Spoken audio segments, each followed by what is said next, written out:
New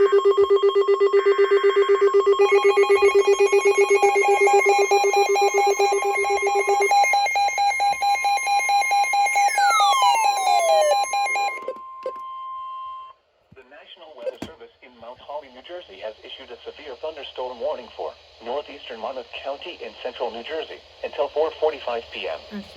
At 4:01 p.m., a severe thunderstorm was located over Tinton Falls, or near Long Branch, moving northeast at 30 miles per hour. Hazard, 60 miles per hour wind gusts. Source, radar indicated. Impact, damage to roofs, siding, trees, and power lines is possible. Locations impacted include Long Branch, Asbury Park, Sandy Hook, Middletown, Tinton Falls, Holmdel, Red Bank, Highlands, Elbaron, Novesink, Collingwood Park, Lincroft, Eatontown, West Long Branch, Rumson, Little Silver, Oceanport, Shrewsbury, Interlaken, and Deal. This includes Garden State Parkway between mile markers 100 and 114. For your protection, move to an interior room on the lowest floor of a building.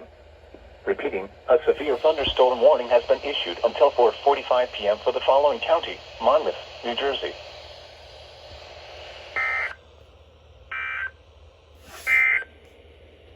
The following